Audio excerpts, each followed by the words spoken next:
And then P.S. in 2 days, the Petri dish guy becomes a living, breathing member of Bajoran society. What? And then they never bring up the ethical ramifications of this ever again, moving on. Right? I love it. What do you do with a full-ass adult man who just comes into consciousness? I had thought that he could be a student at Keiko's school. Oh, cute. God, I wish they'd done that. Right? Anyway, we don't care about that. That is not important. This is Deep Space Nine. Yep.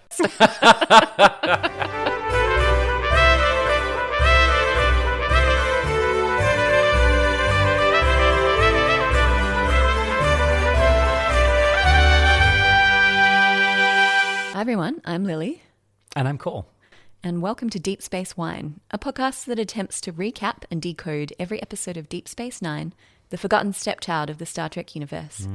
Each episode we'll share a bottle of wine, wind down, and then wind ourselves up again with our strong opinions about DS9. Because in our social experience, there is nothing people love more than when someone talks at length about Star Trek or wine. We're just giving the people what they want. It's what they want. They love it.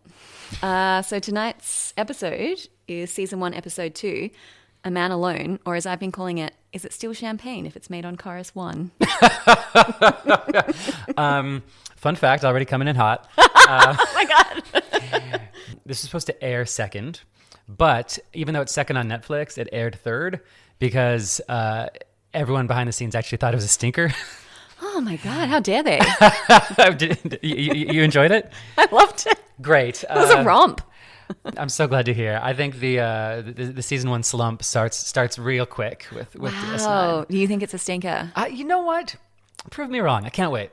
I just love that our dynamic has already shifted. How the tables have turned. I'm the Deep Space Nine apologist right here. All right, so this episode, there seem to be 3 main plot lines. The first is a good old-fashioned murder mystery with some questions about Odo's relationships with others. Mm-hmm. The second is Julian and Sisko's concurrent explorations of their relationship with Dax. And the third is Keiko's existentialism and eventual contribution to life on board the station. Do you think that's pretty accurate? Existentialism. You're already giving this episode so much more credit than I was going to. I can't believe how the dynamic has just completely flipped. This is amazing. I would have said Deep Space Nine's first pretty dull murder mystery episode. But its saving grace is it really focuses on relationships and connections. And you start to get into all the really unexpected, cool relationships that, for me, define the show and what makes it great. All these kind of cool connections happening with maybe the exception of romance, which is also perhaps not important. A DS9 People don't need that. Also, there's a throwaway plot about the ethical ramifications of cloning, which is a spoiler. And just quickly in there and then out. It's such a throwaway. It's hilarious. If this were a Next Generation episode, it would have been 42 minutes pondering the ethics of cloning. But here they're like, oh yeah, cloning, next. Yeah, it's amazing. I think that's what I wrote. But yeah, so the question I'll pose for you, Cole, is who is the man alone? Oof. Oh. When I watched this as a youngster, I think the man alone was me. Oh. And the answer is Cole for the rest of his life. More on that. Shit. Okay, so the wine tonight, in honor of this week's episode, is not champagne. It's a sparkling white. So it's an Idée Fixe Premier Brut. It's a Blanc de Blanc, which for those of us who don't know is a sparkling wine made entirely with white grapes. So I think it actually translates to white on white. Ooh. Whoops. So in this case, it's 100% Chardonnay. It's from a producer called Vas Felix, which is in Margaret River, which is in the southwest of Australia. So it's just a hop, skip and a jump away from us in Perth right now. Some notes. This is from the producer. Lifted nuances of struck match and ocean sea spray fade to reveal expansive aromas of blood orange, rhubarb and ginger nut biscuit, followed by an undercurrent of freshly steamed jasmine rice and uplifting lime. A delicate citrus-infused acidity completes the Moorish saline finish. For our non-Australian listeners, Moorish means you want more of it. Yeah, smashable. Yeah. Smashable. Yeah. Great. And the suggested pairing is seafood, such as oysters natural or steamed asna. Wait! It doesn't say that. Have you decided that steamed asna is a seafood? More on that later. I thought I was the nerd episode 1. You are inventing Star Trek foods, like all on your own. I mean, it's a in your huge free question. time. What is it? It is a huge question. As a side note, the lady I bought this off at the bottle shop, she was all like, "Bubbles on a winter night? What's happening at your house?" What did you say? I think I just giggled. But obviously, recording an episode of my highly popular podcast, Deep Space Wine, lady. We need to get listeners somehow. You're going to do the marketing. You're going to make me do everything. Come on now, help me out. All right, I'm gonna pop it. Let's do it. Woo! Jasmine rice. Jasmine rice.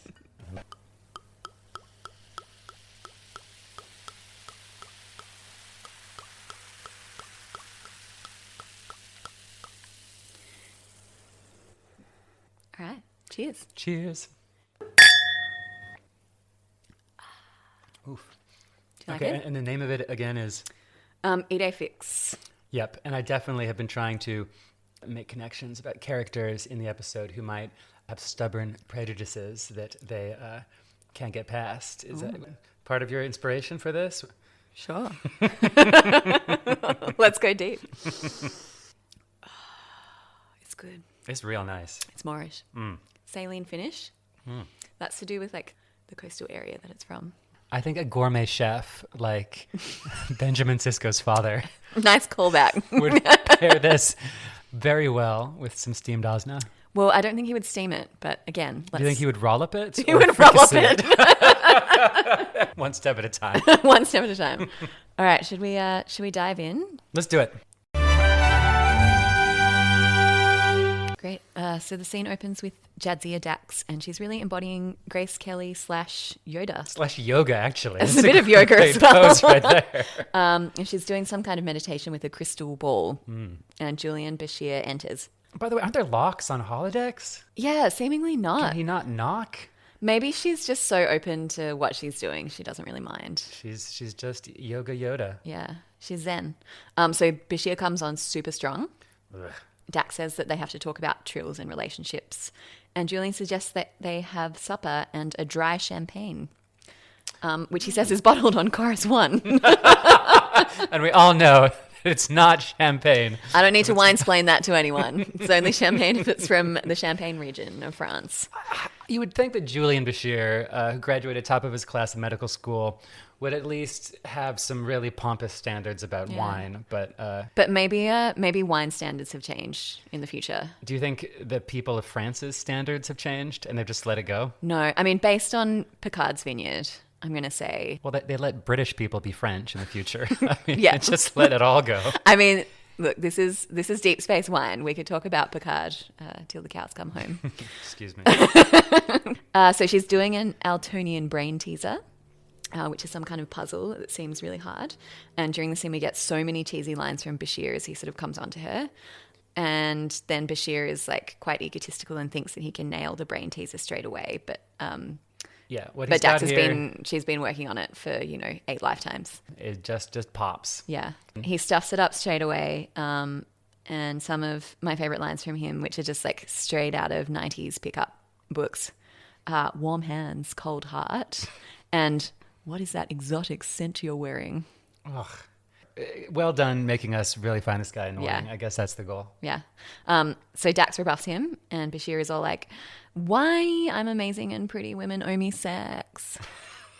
Do you think the blue balls were intentional? Oh, gross. Yeah, okay. Sorry. It is the 90s. I thought we were doing a deep analysis. My apologies. Yeah, so we have the intro. I feel like we covered it last week. Ba, ba, ba, ba. Yes, Yeah. cold, desolate, full of Yeah. lonely souls in search of connection and Yeah. belonging. Banging tune, though. Mm. Yeah. So the next scene is at Quark's, and Odo and Quark discuss how the wormhole brings a variety of people wanting a piece of the new frontier. And their discussions are always, I don't know, I love their chats. Odo and Quark from episode 1 is one of the best things about this show. It's probably the best thing about this episode. Yes, So correct. if you want anything for me to give you from this episode, it's Odo and Quark. Except, I mean, they have this really clunky discussion about relationships, which is Odo is character number 1 in this episode who rebuffs romance. But he talks about relationships like he's like a dad on a sitcom in the 90s. What? Okay, let me give you my take on this. Okay. So basically, yeah. So they're seeing Keiko and O'Brien fighting, like they're upstairs and it's audible. They're fighting, and Odo doesn't really understand the need to couple, and that humanoids want to do that, but he just doesn't want to compromise. Yeah, and then he sort of does this whole bit about the long and the short of it is that you basically end up miserable listening to Klingon opera. But I'm kind of like, he's got a point. I mean, he does have a point, but this guy is this shapeshifter who might not even have hormones, but rather than going into that, he's like, I just want to watch my football and drink a beer, but the missus wants me to listen to her soaps, and then you end up watching soaps. It's just like he has no experience in it. I guess he just overhears couples fighting at the bar, which is fair. Yeah. But you don't think he's entitled to an opinion about it? Look, Odo and I have a lot in common. I think this is why. Wasn't going to say it. This is an episode where people make really interesting connections and none of them are romantic. And teenage Cole can relate to that. But do we have a right to criticize romantic relationships if we are just on the outside looking in? Absolutely. Okay, fine. It's a spice of life. Great. Well, then I will proceed and do plenty of that in this episode. The only other thing I want to mention about that is that Quark has his own nose on today. Aw. Yeah. He's given it back See? to Rom, who will show up later. Yeah, and Odo looked a little less dead. He's still, Less dead. It's He's less still dead. season It's not 1 great. death mask. And that Quark is also salivating over Dax. Yeah. And Odo says he'll never have a chance. But will he? So far, the two characters who want romance, Bashir and Quark, are kind of gross, pervy pervs. Yes. And the two who don't are like the sort of wise, removed ones. Yeah. Yeah. Interesting. Then we move to a scene between Dax and Cisco and Cole. I've been wanting to talk to you about this scene all week. And you started even before we started. I know, I jumped right in there. It's just slipped in. Steamed Osna is the most exciting thing that happens in this episode, isn't it? The steamed Asna. So yes, for the people that haven't seen this, they sit down and Dax has ordered steamed Asna. Asna? Asna. It depends the variation. The region and your that you're accent. from. Yeah, In Champagne, we call it Asna. Right. My thought is that it's some kind of seaweed, but it's also kind of giving chicken breast egg white omelette vibes, the way they talk about it. Like it's a sort of a gross health food. Well, because what can you do it? So Cisco says that he'll eat Asna sauteed. Mm. He'll eat it rolloped, which by the way is not a thing. Not yet. This is the future, Lily. Of gourmet chefs. I Googled roll-up, and it was I just did too. like 5 recipes. I did too, for because I was roll-up. like, is my chefing career, like, have I somehow missed rolloped and fricasseed? But he won't eat it steamed. And Cisco also talks about his father, the gourmet chef. who was a chef, having dinner with his family every night. And I do not know a single chef who owns a restaurant who has dinner with his family every night. Side note. My one bone to pick with this episode. It's wild that 2 episodes in, and we've heard about Benjamin Sisko's gourmet chef father twice. But it's also very nice because someone online pointed out that almost every character on The Next Generation like didn't even have parents growing up. Like Picard, Crusher, Worf, Data. I think I'm missing some. Like most characters were like orphaned as a child. Yeah. Or they were really problematic. Right. Like Loxana. Oh, yeah, exactly. Your options were being an orphan or having Loxana as a parent. Yeah. Full-blown narcissist. So I like that they're just like, or how about Cisco has a very healthy relationship with his gourmet chef Gourmet father. chef father. Yeah. So yeah, this discussion, I guess it's like kind of a metaphor. So there are things about Dax that are different, but she has continuity in loving this thing. Whoa. And Cisco finds that really comforting. And Dax says sometimes Trill's friendships won't survive the change. So allow yourself to feel comfortable with the discomfort. And it's kind of a lovely scene. And maybe for a metaphor about transgenderism now, if it were on TV, it would be pretty on the nose. But in 1993, it seems kind of groundbreaking. Isn't that interesting? Because you're right. Now it would be like, oh, Star Trek is preaching about trans acceptance in a very clunky way. Yeah. Which, frankly, Discovery is doing, in my opinion. Correct. But this episode does talk a lot about the trans experience, and Sisko is the most cool, woke, chill guy about it. Yeah. And it's really beautiful. He's Yeah. like, hey, old friend. Yeah. You still like steamed Ozna. Yeah. And I'm so glad that you're still my friend. But he acknowledges that things are different. He's not saying nothing is different. Yep. It's like, I can see that it's you. And Dax is gracious, and she says it takes time Yeah. to get used to this. Yeah. Cole, I am inside your head this episode. Like, you kind of like threw me for a loop last week because I did not prepare. Now I'm ready. I'm ready to find meaning in every dumb bit of dialogue. I mean, you just changed my mind about the steamed Ozna. That's a metaphor. By the way, there is a definitive answer, I just realized, because on a bookshelf in Colorado, in the bedroom where I grew up, there is a Star Trek cookbook written by Neelix. And I would put good money on there being a recipe for steamed Ozna in it. Whoa. And so I think We got to get that. I'm going to write my parents and ask them to look up how to prepare steamed Ozna. And maybe you and I can have it for dinner this week. Okay, as long as it's not egg white omelet. Let's find out. Fun fact, blood wine is just red wine with chunks of cranberry sauce floating in it. That's disgusting. I mean, what would you have done for blood wine? Yeah, I suppose. It just seems a bit lily-livered, you know. Great word, Lily. Thank you. Just need a little top up. I brought coupes for us to drink from, but they're coupes, so they're tiny. I just learned that this kind of glass is called a coupe. Yeah, a coupe. Is that like French for cup? So it is French, and I don't know the translation, but it was designed to be the shape and size of Marie Antoinette's breast. What? You didn't know that? No. Yeah. I'm not a breast expert, but they're a little small. They're small but shapely. I think that was what someone was into.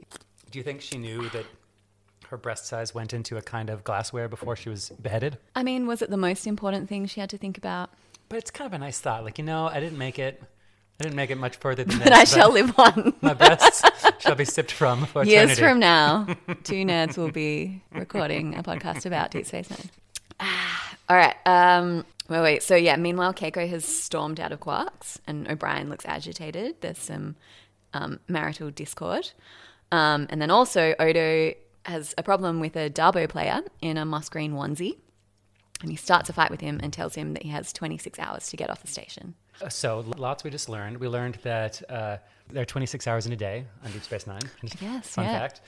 We learned that marriage is nothing but lots of fighting and storming out on each other. So another strike against romance in this episode. As Odo was saying. But also, when Quark and Odo are eavesdropping and Quark says, oh, they're fighting because Keiko doesn't want to be here. And Odo says, who does? Yeah. Which is a glimpse into this Stoics. I think it's like one of the only times that you actually get a hint at what's even going on in Odo's mind. He's miserable here, and you don't really know what he's still doing here because he's a superhero who could be flitting around the universe, but he's In his miserable. Marvel movie, yeah. Solving petty fist fights and trying to catch Quark smuggling steamed Ozna, etc. On this station. And choices, Odo. I think it's interesting. It is interesting, much like this episode. All right, so then we cut to O'Brien, and he's found Keiko on the promenade, and he offers to give up his promotion and transfer somewhere else.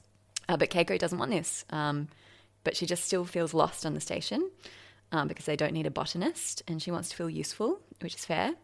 O'Brien says that she can make the promenade pretty, like put some flowers on it. Probably the most belittling way to talk about a botany career. Oh, God. And then Keiko questions raising their daughter on DS9, but then Kira interrupts on O'Brien's comm badge because there's some upper docking pylons and they're out of commission, and O'Brien's got to get to that. And so basically Brian doesn't understand that Keiko doesn't want solutions. She just wants one singular moment of empathy and understanding. Validation. And this is a common thread in their relationship through the entire series, that really she just wants him to listen and say that must be hard. Yeah, I mentioned last episode that I think everything I needed to learn in life I learned from Star Trek, but I wish Star Trek had taught me the importance of validation. In a roundabout way it does. Like, this is not a marriage you want. No, it's. I'll give it this much. This is a completely understandable argument they're having. I struggle with Keiko's acting in the whole series. I always wonder if it's the writing or the acting or O'Brien being a D-bag that really gets to me. But the scenes I definitely struggle with. Yeah. I mean, it's like a crucible, isn't it? It's all just this melting pot of terribleness. And it's a shame, too. Oh. I mean, there's no sides to take. You're right. Miles just needs to validate her completely understandable feelings before jumping into the problem solving, right? So kids, if you're listening at home, validate first and then problem solve together. Yeah. I don't know if we should be giving relationship advice, but there it is. I'm just saying what my clinical therapist friends say. That is what they would say.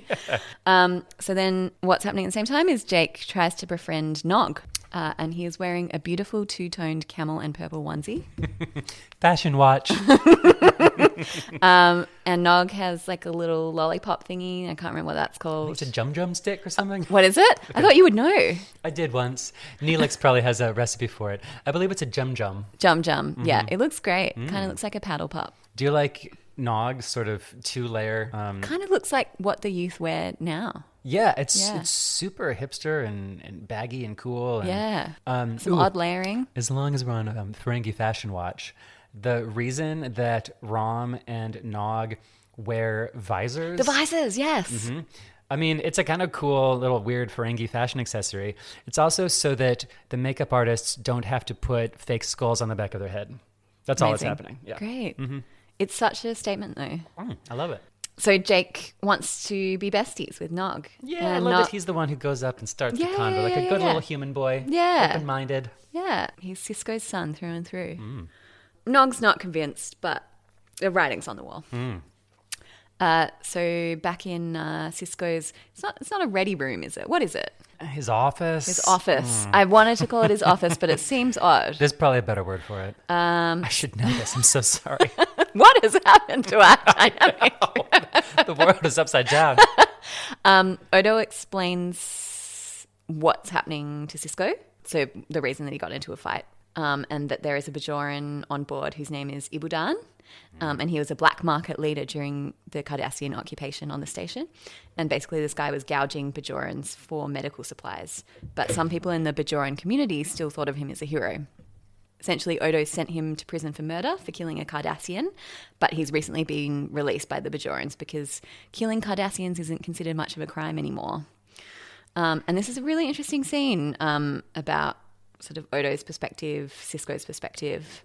And Odo has a really great line where he says that laws change depending on who is making them, but justice is justice. All right, Javert, right? Yeah. Like, you think he's about to break out into stars. Yeah. This is maybe the second best scene from the episode, and it's a great scene in an otherwise hit or miss episode.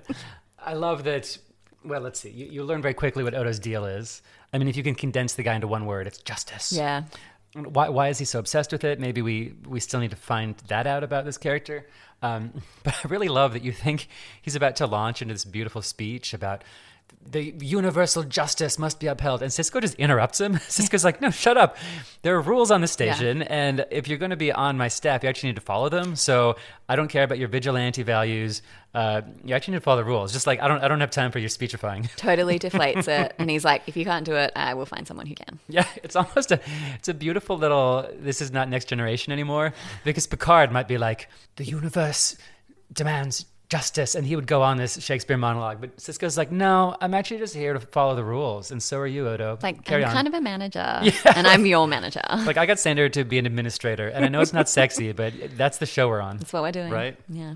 And then Odo storms off like a teenager, and Sisko seems pretty miffed. I guess the other really interesting thing, the other line Odo says is, I decide who has rights and who doesn't on the promenade, which is Odo taking the law into his own hands. A lot of discourse in 2023 about Odo is a little unkind and even calls him a fascist, which I guess I always thought was a little harsh because I had a soft spot for Odo growing up. But even here, he's like, I decide who has rights. Yeah, he's willing to just go up and start throwing punches with some guy who the Bajoran government has let out of jail. You also see Odo thrown under the bus in sort of all cops are bastards, anti-police discourse nowadays, and maybe they're on to something. I feel like he reins it in a bit after this episode, though. No? Continue following this podcast to find out. We shall see. Yeah, I'm actually really curious to see. Meanwhile, I've written, hello, hello, hello. What's going on in the holosuite? Ibudan, the black market scum, is getting a sexy massage from a webbed-fingered lady, and it looks highly erotic. Ooh, look at her spread those webs. We all know that the best massages Are from web fingers. hands. And then she does like a little bit of back kissing because we all know that's hot. And then, has this turned BDSM? No. It's an assassin dressed in a faux black leather outfit. Murder. With gloves. And he's stabbing him in the back. Oof. Rude. And this proves that only naughty characters have sexy times. And then they get what's coming to them. It's death. Strike 3 against sexual and romantic relationships on this episode. You're out. It's like a horror movie where as soon as you have sex, you get murdered. Star Trek does not live for the That's a big sexual no-no. interaction. And then we're I back. didn't even realize this thesis was that strong in this episode. It's just finding more and more layers. It's the whole series, yeah. Yeah, it really is. So we're back on the BFFs, Nog and Jake. And Jake has changed. He's had a costume change. He's changed into a blue and purple onesie. Oh, wow. And Nog's, Impressive budget for this episode. and Nog has Garanian bowl lights, whatever that is. Then Julian comes in on Dax. So Julian comes in, all your princess is in another castle on Dax. Do you know that concept? No, explain. Your princess is in another castle. I think it was actually an article written by a feminist whose name I do not know. Great, you were getting into it, girl. Tell me Right. about this feminist article. So it's the thesis is kind of about the Mario Princess Peach trope and Bowser, and basically it's sort of it was a precursor to the incel movement where this writer talks about the way men who perhaps are not in a super privileged position feel that they are owed sex by beautiful women. Yeah, okay, so, all right, naming the incel. Yeah. Let me quickly look up. Nerds and Misogyny is what it's about. Originally published in 2014. Okay. Oh, okay. The author is male. Still a feminist, I guess. Can you explain the meaning of the title? Like, can you connect the dots a little more? Okay, so the phrase refers, I'm reading from Urban Dictionary. Phrase refers to a cutscene in the original Super Mario Brothers. And it says, thank you, Mario, but our princess is in another castle. And it becomes increasingly frustrating because you have to like keep beating things to get to the woman. I guess for me, it's kind of become a shorthand as well. Like for that thing where nerdy guys feel like they are owed sex by women. Yes. Okay. Which is Bashir in a nutshell. Yeah. The overall problem is one of culture where instead of seeing women as, people, protagonists of their own stories, just like we are of ours, men are taught that women are things to earn, to win. Right. That if we try hard enough and persist long enough, we'll get the girl in the end. Like life is a video game and women, like money and status, are just part of the reward we get for doing well. Okay, got it. So perhaps in that light, Mario Kart was a revolutionary text because Peach could drive her own car.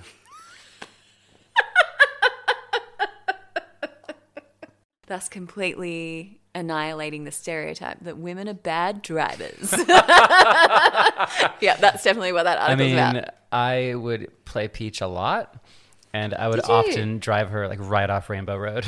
So Like for fun? no, it was just horrible at Mario Kart. So I don't think I did a lot to Guess who I push the played? envelope on female drivers. Let me guess. I think you were Wario. That was Izzy. What? Izzy was Wario. Izzy was Wario? And I was Bowser. That's gonna be my second guess. Okay, but either way, Bashir is effectively saying you owe me because have you heard that I graduated top of my class Yeah. at Starfleet Medical? And, well, I get it now why you won't have a bar of me. It's because you're sleeping with Cisco. Great. Yeah, because he saw them having a drink together and enjoying some steamed He's Ozna. like, well, obviously you're doing sexy time web massages with him. I mean, the saving grace is that in 1993, the idea was that Bashir is scum for seeing a man and woman talking to each other and assuming that they're romantically linked. It's still, but sure, you've got a long, long redemption arc ahead of you. Yeah. Season 1 is pretty bad. Yeah. So Dax says that Trills find romance a bit of a nuisance, and Julian's all like, "Me? A nuisance? Like I haven't been acting like a complete sex pest since I met you." Do you think she's completely BSing when she says that? I think so. Right? She's had a ton of romances. I mean, granted, they still didn't understand the character, but you find out that she's just the most hedonistic YOLO person who loves smashing Ferengis left and right. She loves a good smash. Yeah, she does. But I love the idea that like this is still canon and she's just lying through her teeth to. I love it.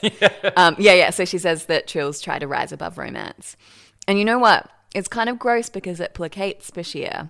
And he's like, "Oh, well, now you've explained that you're not having sex with Cisco. How about that date?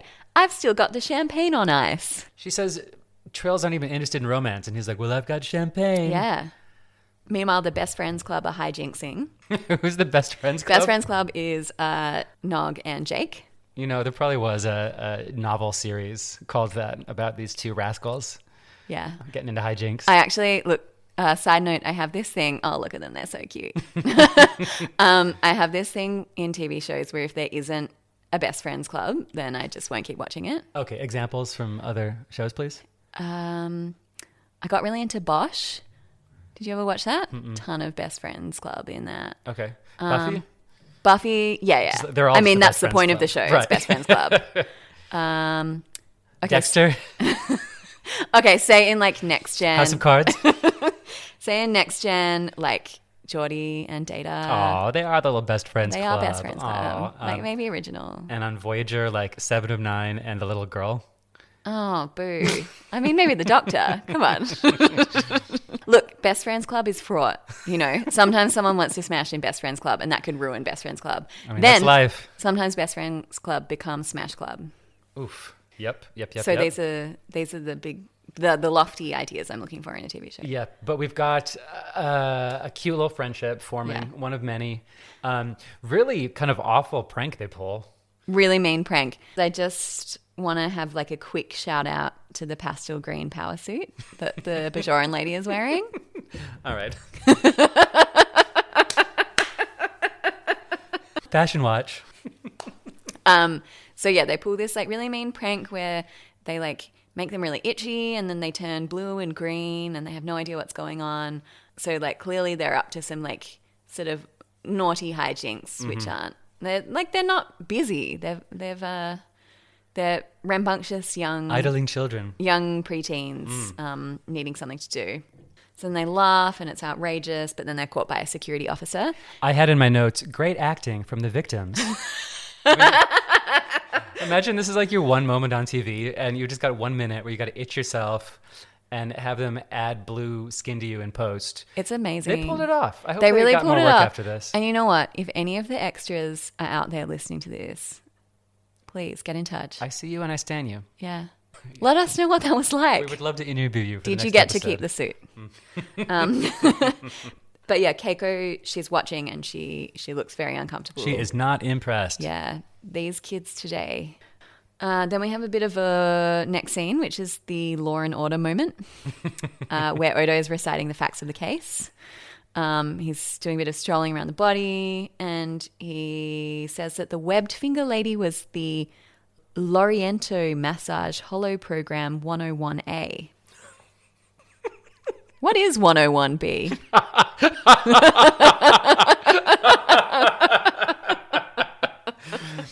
You got to pay extra for that. One thing I love about Star Trek is all this sort of dipping their feet into other genre TV. Yeah, You'll get a totally. romance episode, a quirky screwball comedy. You'll get murder mystery. But like Law and Order, this episode is not. Most uncomplicated murder mystery. There's like 2 clues. Have you watched Law and Order? That is Law and Order. Oh, I actually have seen like 2 episodes. I've seen most of it. I thought that A lot of Best Friends Clubs in that. I thought on Law and Order, like the crime itself almost changes every act. But here it's like, the door only opened twice. Yeah. That's the mystery. The knife perforated the heart. It is. So it's the killer has knowledge of the Bajoran anatomy? Okay, right. And it's almost a classic closed door murder. Isn't that almost a subgenre of murder mysteries? Like, if there's no way in or out, how could the murderer have gotten in or out? Yep. So it is just the most distilled classic. So that's fine, sure. Killed by the butler. I just wish with a candlestick in the library. In the program 101A.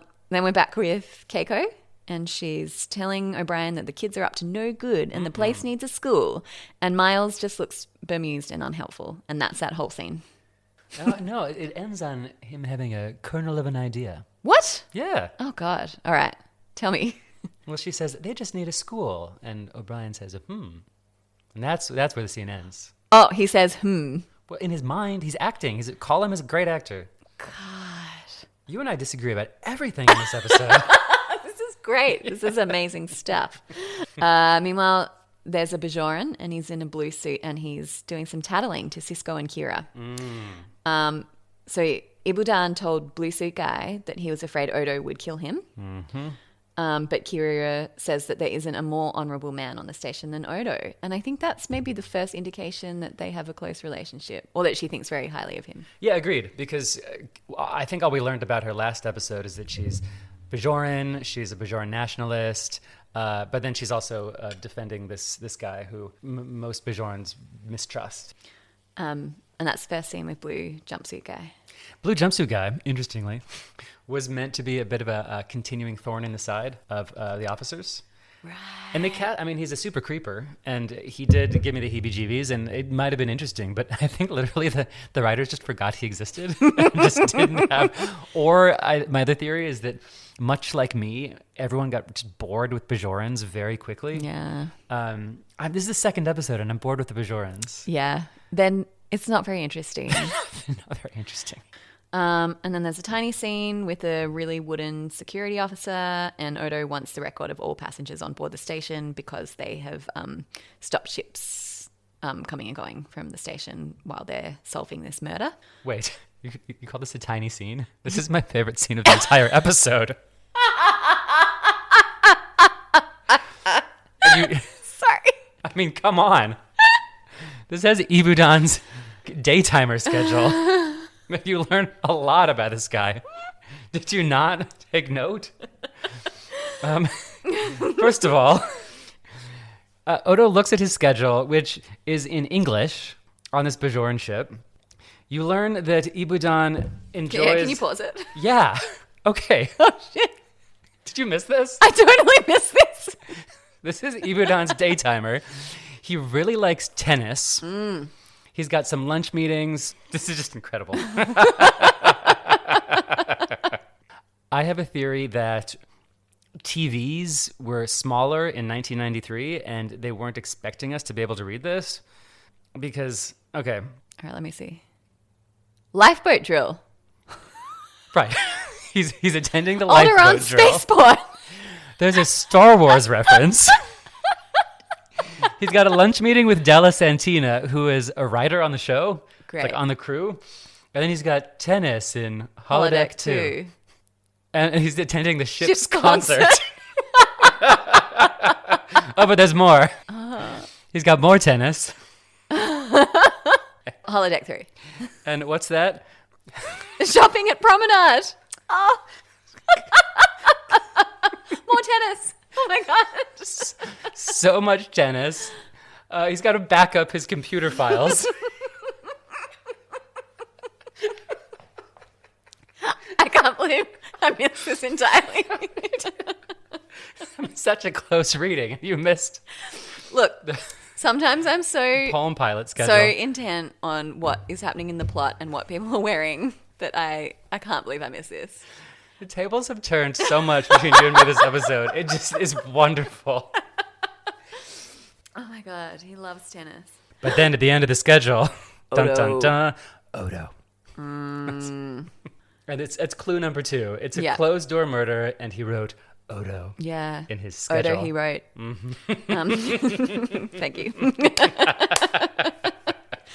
Meanwhile, Keiko has tattled to Cisco about Jake. Cisco disapproves of the relationship between Jake and Nog, and Keiko suggests that a school will keep the children out of trouble. She offers to set up said school. Cisco loves it, and he says he can't force the children to go, but Keiko assures him that she can come up with a comprehensive and inclusive program for all the different species. What a great idea, suggested by Miles O'Brien off screen. Yeah, sure. Wow. And on a side note, there are some great chairs. They're pink kind of tub chairs, and they look like they belong on the Enterprise. Interesting. A little taste of home. Yeah. And then Cisco lays it out on Jake about Nog and says you can't be friends with a Ferengi because he's racist. Looks like we've all got some prejudice to work through in this episode. It's the theme. So back at CSI, the only DNA is the people who entered the room after the murder in the holosuite. Sorry, including Odo. Yeah. So, and basically Odo realizes that he's being set up. Yeah, it's sort of interesting about Odo's. I think Odo's got a sort of self-hating streak, and he's the first one to realize that all fingers point to him. He's like, "Yep, it was only a matter of time till I got framed." Yeah. And then back at the command center, Odo is laying out his theory to Kira, and maybe there's a little best friends club brewing. And Kira asks him if he has an alibi for the time of the murder. And to this he responds that he has to regenerate every 18 hours. So he was in his natural state of goo in a pail. Yeah. And I can't wait to revisit this and Odo's special bucket. We learn about Odo's bucket for the first time. I think the most adorable thing about this character is his little bucket. Sorry, is that really condescending? No. I feel like I just othered Odo by diminishing his bucket. I'm sorry. I mean, it's a hilarious bucket, and he's clearly, it's like a...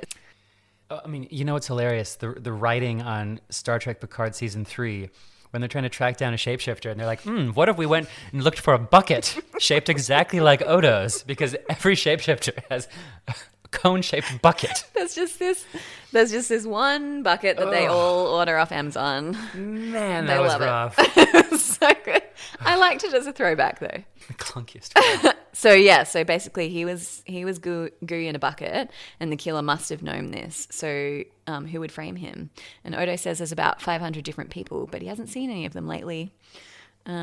Which is interesting. I mean, a little more. I think this episode could have been so much better if it had told us more about Odo's past and a little bit more about how he ended up on the station and why justice is so important. Maybe the idea is to keep him mysterious. It's a slow burn. Yeah, but you just get these scraps, and you learn that he believes so firmly in justice, Javert style, that he has hundreds and hundreds of enemies, probably Bajorans and Cardassians and everything in between. And so you got to respect the guy for living. He doesn't have a lot, but he lives by his Moral values code, and his moral code. Yeah. So then we're back on the Darbo table at Quark's, and Keiko is trying to convince Rom, who is Quark's brother, to send Nog to the school. And episode 2 Rom is a total jerk. Weird non-Rami Rom. He's like really mean, and he's kind of British. And then he calls Keiko little lady. Yeah. That is not the Rom we will come to know and love later. Right. It's really disconcerting, isn't it? Like Rom from a bad dream. Yeah. He does say that he's taught Nog all he has to know about business, which we probably knows very little. Yeah. But he asks Keiko, what does she know of Ferengi education? Which is sort of a fair question if she's trying to be his teacher. Yeah, but then she does a great spin. Keiko, she has a pretty good understanding of what it entails. Yeah, she sort of feeds back to him the apprenticeships that they do. Yeah. And then Rom has a really great quote where he says that what we do is we throw them into the cutthroat competition of Ferengi commerce, and anyone who survives graduates. Which, if you're alive in 2023, is just capitalism 101. We're in it. Yep, there it is. Yeah. Do you think Ferengis are meant to symbolize modern day humans? Yes. All right, got that out of the way. Moving on. So then Keiko tries to manipulate Rom into the advantages that understanding other cultures will have on Nog's business acumen. But he counters with, you are female, because Ferengis live in a patriarchal society. And he says that Nog will never listen to her because she is female. Yep. So then Keiko storms off, and at the bar, the blue onesie Bajoran is spreading dissent about Odo, who points out to the other Bajorans that he's talking this mad shit to, that Odo was also chief of security when the Cardassians were in charge. So why is he still chief? And then we have a great bit where Quark chimes in that there is no way that Odo is a collaborator and he's not a killer. It's so cute. And Blue Suit says that aren't you his greatest enemy? And yeah, it's great. And then Quark says that he's an ill-tempered, overbearing crosspatch. And yes, maybe he's his greatest enemy, but I guess that's the closest thing he has in this world to a friend. And Quark coming in with the insight. I love it. Yeah, I have two things to say. One is that this wine is hitting me. Ooh. Ooh. The other is that I Googled crosspatch. Turns out it's an actual word. Yeah. Great Yeah. word. It's very old-timey. Imagine the universal translator, like managing Quark talking in like Ferengi and being like, I think he meant to say crosspatch. I was really surprised that in episode 2, this love-hate between Quark and Odo is already, basically love, right? Totally. Yeah. It's such a strong connection. Yeah. And then watching from the bar is a Jedi. Yeah, I wrote Obi-Wan Kenobi. From Alderaan. Oh my gosh. It's right there in his schedule. We should have seen it. But no, it's a bearded old Bajoran guy, and he's acting kind of suspicious. Then there's a bit with Bashir where he sort of tricorders around trying to find some DNA. Looking clever. And then next scene, Blue Suit has rallied a mob and brought them to the command center to harass Cisco. And Kira is not having a bar of it. No way. P.S. I just noticed that she's rocking a pixie haircut, and it looks great. Yeah, they did cut her hair since episode 1, which is great. We can all agree. And this is thanks to Nana Visitor, who, after the pilot said that it was absurd that Kira would wake up every day and style her hair, she says that Kira is a person who just wouldn't care about how her hair looked because she's got, shit to do. Yeah. So, yeah, we get no nonsense Kira. Yeah. Tell that to her full face of makeup. But look, I'm not going to tell women how to be women. But anyway, back to the scene. We could say that loyalty is part of Kira's DNA, right? Yeah. If Odo's about justice, Kira's about loyalty. To her people or to the people that she's come to trust, right? Yeah. And I think they share a kind of black and white moral compass kind of perspective as well. Yeah, you're right. It is very... Yeah. Loyalty is pretty black and white. But it's interesting that she can see the nuance when he was the chief of security while the Cardassians occupied the station. Yeah, and I think the episode where this show finally gets amazing in season 2 is the one where you see Kira and Odo meet during the occupation and that trust develops. Yeah. So, yes, Kira's pixie haircut. All the Bajorans are in single-tone onesies and they look like toddlers. Ugh, in a group. Bajorans. They're so tiresome. They should take a leaf out of Nog's book with some cute layering. Some layers? Yeah. Some two-tones? Yeah, totally. Yeah. But yeah, Kira is adamant that Odo didn't do it. Cisco points out that he is the prime suspect. And Dax says that this could all look like a conflict of interest. And then Kira does some of her patent smiling but enraged acting. If you know, you know. And then we're back with the investigation, and Bashir is telling Odo that the only thing he found was Ceofurence fragments near the matter reclamation unit, whatever that is. And Ibadan was trying to get rid of them. It's a biological sample container, and it was used for a medical experiment on board the ship. And none of this makes any sense to me or them. And then Bashir checks his pinball machine, and it's DNA fragments. The tech and science here is, I'm pretty sure none of it makes any sense at all. It's beyond what we can understand. But what matters is he finds some organic stuff and puts it in a little bubble bath. Puts it in a Petri dish in a fancy little bubble bath. Yeah. And then Cisco summons Odo, and Odo enters Cisco's office, and his suit is the same color as the door frame. And then could this explain Odo's suit color? Do you think the reason all security officers wear this beige So they blend in? Do you think poor Odo just couldn't, like when he was trying to blend in, he just matched the doors? Saw some Bajorans, made a onesie, same color as the door. I'm just putting it out there. I think this is what happened. It's great. It's a great fan theory. Yeah, thank you. So Cisco's telling him that Major Kira and Dax will be in charge of the investigation.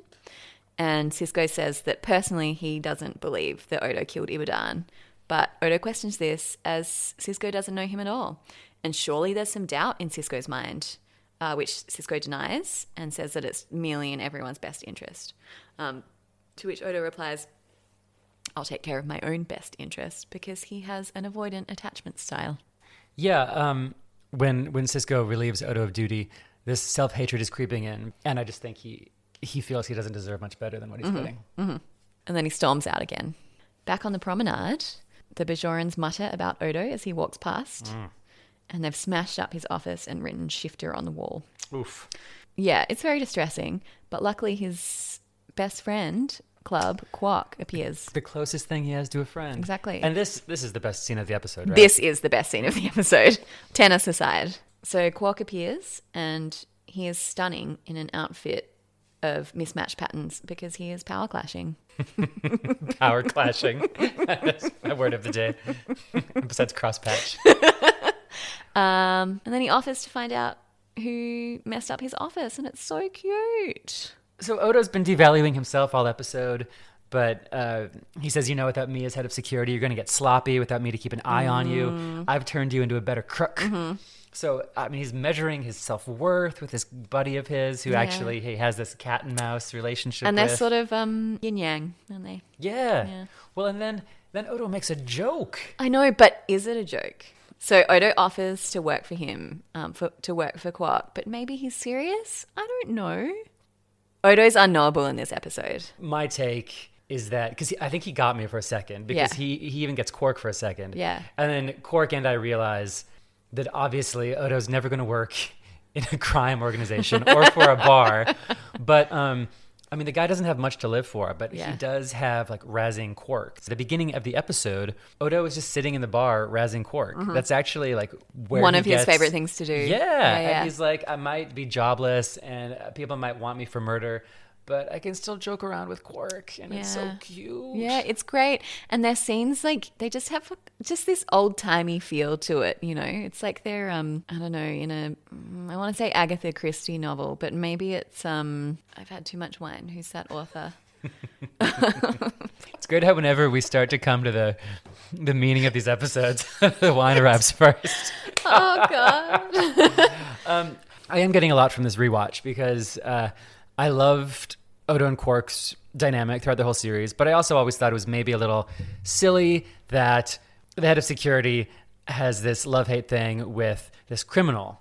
But here you sort of realize that, Quark amounts to probably little more than petty thievery, and trying to catch him is what gives Odo's life meaning. He doesn't have much to live for, and he's actually really grateful. There's this guy trying to smuggle in yamek sauce and self-sealing stem bolts, and it gives him a reason to get out of bed in the morning. Excuse me, out of pail in the morning. And suddenly I buy Odo and Quark more than I ever did. Yeah. So, all right, this episode has some redeeming qualities. Thank you. I thought so. The only other thing that happens in that scene is that Quark has asked around about Ibadan, and apparently he didn't have any enemies in prison, but he hung out with a lot of Bajoran dissidents. So he's been scoping out things for Odo as well. He's pulled through for Odo. He's doing the research. Used his gross underworld connections to find out things. And then we're back at Bashir's Petri dish experiment, which he is growing a tumor with hair.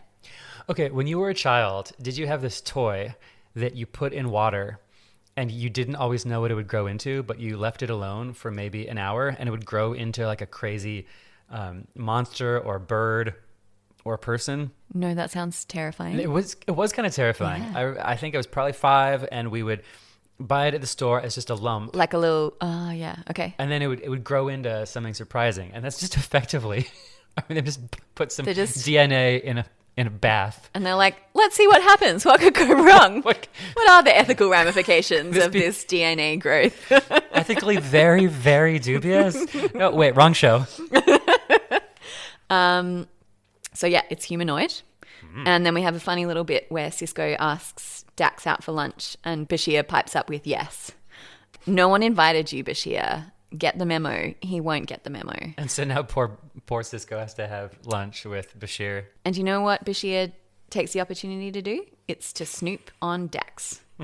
And then there's a kind of good bit where Cisco's talking about Dax and mixes up her pronouns and then corrects himself. It's a really cool scene. It's okay, fine. Yes. This episode has great Is scenes. this also a good scene in this episode? Yeah, because again, this would almost be too on the nose in 2023. But Totally. it's the friend of a trans person being like, you know what? I'm happy for this person. And even he's allowed to have a moment of missing the Dax that he knew, missing the male Dax, but still 100% supporting the female Dax. Totally. And it's really great. Yeah. I love it. Yeah. So he has all these memories of Dax, and they used to hook up with women together and carouse around. But Bashir wonders why Cisco wouldn't date someone he was so intimate with. And he says that Dax used to beat me regularly at Juro Counterpunch, which honestly sounds kind of sexy, but I think in context it's not. Yeah, I mean, I guess Cisco's also saying this is a person who used to overpower me with strength, so I can't consider them. It's like a father figure. Yeah, okay. Yeah. All right. It's like a cool uncle. And then the same thing that happens in this scene is that at the bar, Odo sits down and all the Bajorans around him mumble, and everyone gets up and leaves. Including Morn. Including Morn! Yes! I thought I trusted you. I was like, I hadn't seen this episode for a while, and I was like, oh, at least Morn will stick by him. No. Do better, Morn. Rude. And then meanwhile, Keiko is setting up the school, and O'Brien brings their daughter Molly to say hi. It's the first time we see Molly. None of the parents have committed to sending their kids there, and it's a little bit worrying.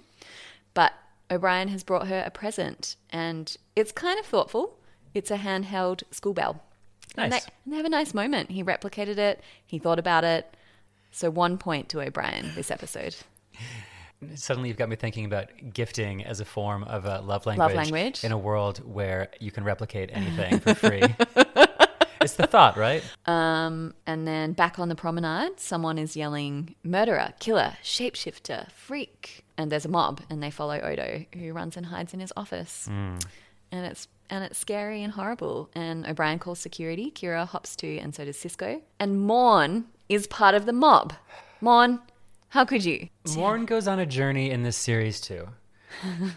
Every character is dynamic. They've got lessons to learn, and Morn has some growth to do. Yeah. I feel like he's very easily led too. What if, we don't know his intentions, what if he's just there for a good show? Like maybe he thought it was one of those street performers. He's like, what's this crowd?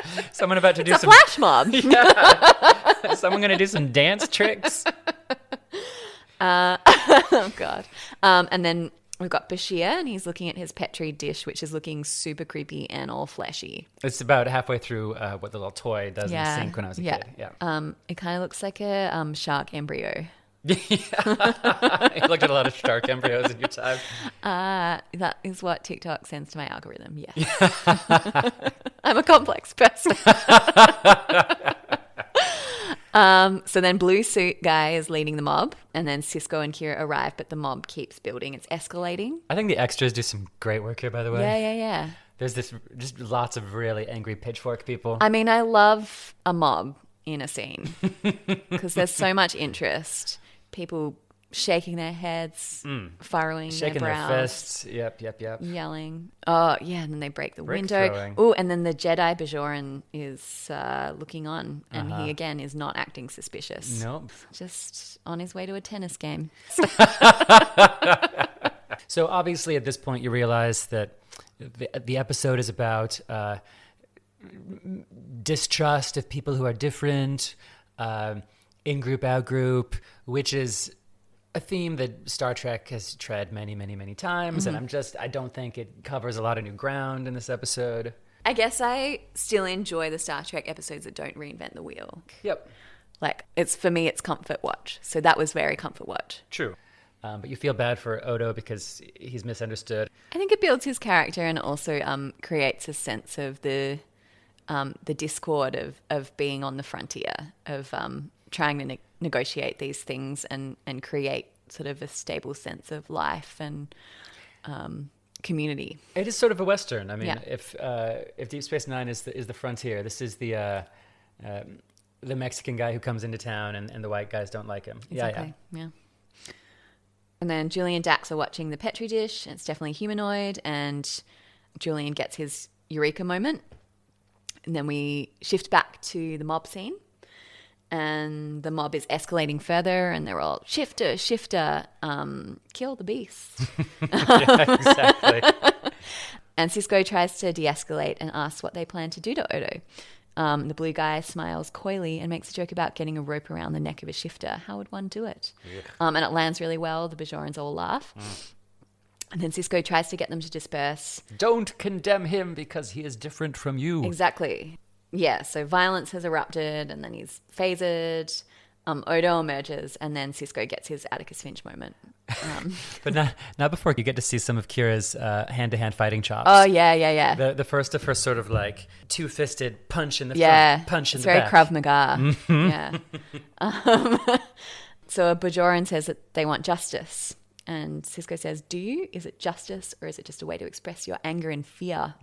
Do not condemn this man because he is different from you, and they need to take it to a court of law. And then I have a quote from To Kill a Mockingbird. Yes. This is all my dreams come true. All right. Hit me, I'm Harper. in your head. Yep. Cole Paulson. I'm so impressed by you. And this is Atticus Finch, and he says, you never really understand a person until you consider things from his point of view, until you climb into his skin and walk around in it. Maybe like a shapeshifter, Uh-huh. right? So maybe Harper Lee is almost suggesting that it takes a shapeshifter to truly understand justice, because they're able to shift themselves into seeing things from others' perspectives. Yeah. Like, they're not just a Hessian bag or a chair. They can also see that you are unhappy in your relationship watching Klingon opera. Yeah.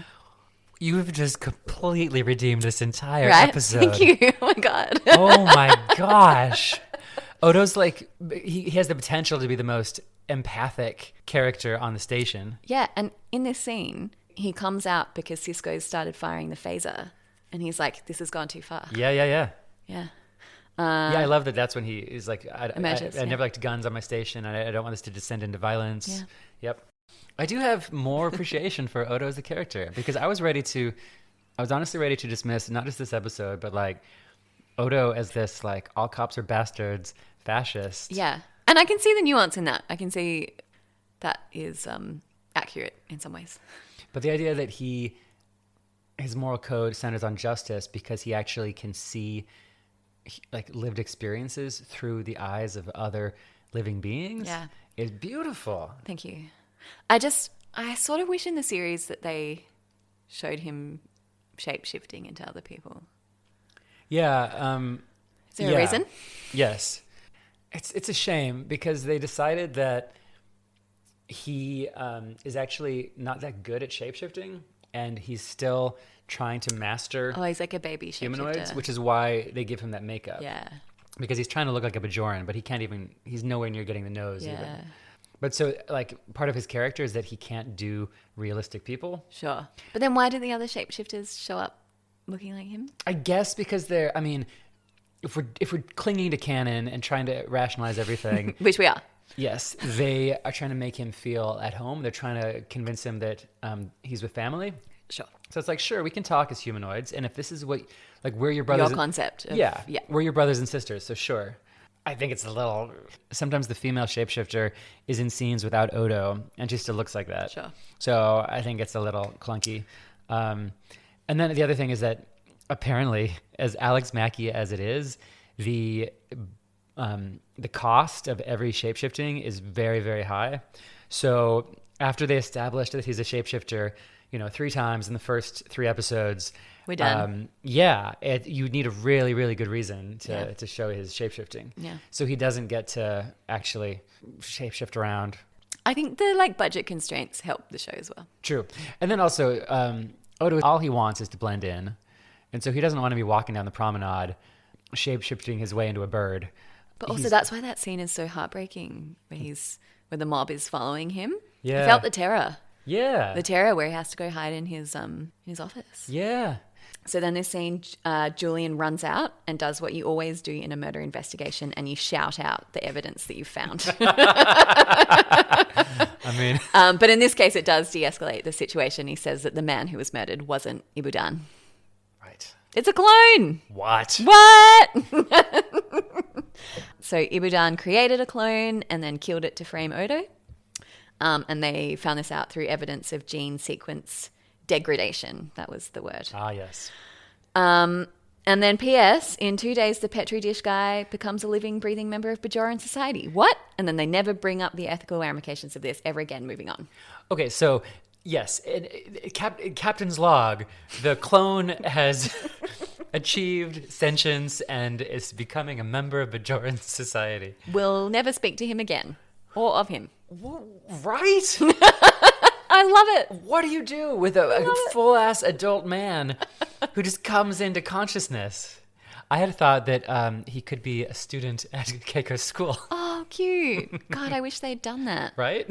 Anyway, we don't care about that. That is not important. This is Deep Space Nine. Yep. So Odo knows who the bad guy is, and it's the one person who has been acting suspiciously, and that's the Jedi guy. What? we never could have known. And there's a great bit where Odo has shapeshifted into a chair, and then he Alex Max out of it. And then he knows that the guy's wearing a Mission Impossible mask. I love it. No, it's I horrible. love it. Like, okay, this guy's a master of cloning. Oh, he's also a master of, like... Wearing masks. Wearing masks, which is a totally different situation. It's like a believable mask, though. I was so mad about the mask. I loved it. Like, pick your evil superpower, dude. But I love this scene because Odo is just like once again proving he's out of a Raymond Chandler novel because he just monologues in this totally private detective style about how he's figured it all out. So yeah, he rips off the mask and it's great. And then he says that killing your own clone is still murder, which is good to know, I guess. But what about creating a clone? No, fine. That's fine. Bashir just did it. Nope. Oh. Yeah, I wash my hands of you. Oops. I accidentally made a living, breathing person. My B. Okay, and then I have a really silly thing that I would like to talk about in this scene as well. I'm ready. It's the fact that they call the Jedi guy, who is Ibudan, Mr. Lamone S. Yeah. Did you notice this? I did. And I wanted to discuss it, but I didn't think I had anything to say. Okay, so Cole, I was hoping that his name was an anagram. Me too. And then it would be arranged to spell I am Lord Voldemort. No, but I did. I paused to wonder if it was an anagram for Ibudan, but it wasn't, so I moved It wasn't. But then I did take the time to work out some anagrams. This is... Okay, so this is leaving out Mr. So this is just Lamone S. Yes. Mr. just, it was too hard. All right, so we've got only same. Ooh. Right? Ooh. We've got lose many. Okay. And then we've got omen, slay. I think you might have just cracked it. Thank you. Slay, bitch, slay. Slay. Omen, slay. And yeah, so then we've got the commander's log, and Ibudan is handed over to the Bajoran authorities just hours before his clone begins a new life. Bye. Well, I would have loved... Sometimes this show follows up on things, and I would love it in like season 3, that like Ibudan's clone just shows up and has a wild story. And he's like calling Bashir dad or something. Has a romance with Kira. Oh, gross. So the mob seems to have dissipated, but no one has apologized to Odo, which is very sad. And life has begun to return to normal, whatever that means. So the final scene is Keiko is waiting in the school for kids to show up, and it's 9:07. Cisco drops off Jake. 7 minutes late. I know. He's busy. He's busy. He's He's got paperwork. And so does Mean Episode 2 Rom. He's dropping off Nog. The first glimmers of the Rom we know and love begin to emerge. And then 2 Bajoran kiddies show up as well. The lesson begins, and it's on Bajoran social life and history. Maybe Cisco should stick around for a little refresher. Cisco is thrilled and does one of his genuine huge smiles. And that's the end of the episode. You'd love to see it. So I guess what I want to ask you, Cole, is who is the man alone? Yeah, I've been pondering ever since you put that thought in my head at the beginning. I mean, Odo's the obvious answer. Obviously. Because the closest thing he has to a friend is his frenemy. Yeah. He's the only shapeshifter. He's the only one of his kind. I mean, clearly, like he's the sort of main protagonist of the story. I mean, is it the clone who's suddenly? It's the clone. That's where I got to. He's now just. He's driftless. He is a man alone.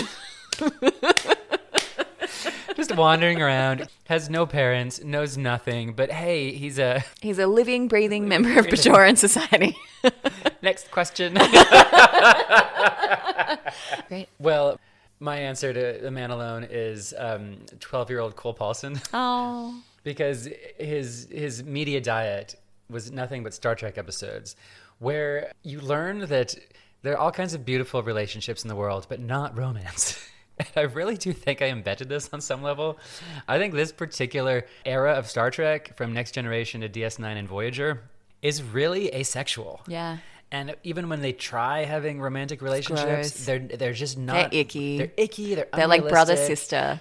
Right. And I think I really think I might have taken that on some level. I mean, to this day, I think friendships are the best form of human connection. I think friendships are beautiful, and I think I learned that from Kirk and Spock, and Sisko and Dax, and Odo and Quark. And those are the kind of relationships that little chubby 12-year-old Cole started seeking out. Yeah. And I just had no respect for these actual romantic relationships because Star Trek doesn't either, for better or for worse. Yeah. So are you saying the thesis of this episode, is Best Friends Club? Exactly. We've distilled it. Oh my God. That was beautiful. We really got that together. We went on this journey together. We were two. Kind of like a little Best Friends Club. Little Best Friends Club. Yeah. Oh, cheers to Best Friends Club. All right. So I think we're gonna go to a new segment that we're gonna have on the show. Fashion Watch. Best outfit. This episode gave us a lot of really beautiful fashion moments. Yeah. I think my award goes to Nog for his Understated. baggy, hipster, Gen Z, understated 3-color approach. Yeah. I agree. It's beautiful. And look, I want to say Quark's power clashing Yep. is great. But I think for me, it's going to be the pale green power suit from extra number 500. You really took a shine to the mint power suit. It was beautiful. Yep. Yeah. And it really, the contrast with when she turns blue. Yeah, amazing. Well, then, if that's the winner, a special shout out to the Doors of Ops, which were the actual fashion inspiration for Odo's outfit for the rest of the show. Whoa, we went deep. All right. Thanks, guys. Thanks, everyone. I'm going to finish this Idée Fixe, which is not real champagne, but it's delicious. Yeah, what do you think of it? Do you like it? I think it's delicious. Better than the episode? Does it grow on you like the episode? It grows on me like some DNA in a bathtub. It becomes a sentient being. Before long, shark embryo. Next stage, a clone alone. Thanks, everyone. See you next week for everyone's favorite queer Cardassian Taylor. Oh my God, yes. See oh my y'all God, then. I can't wait. Bye.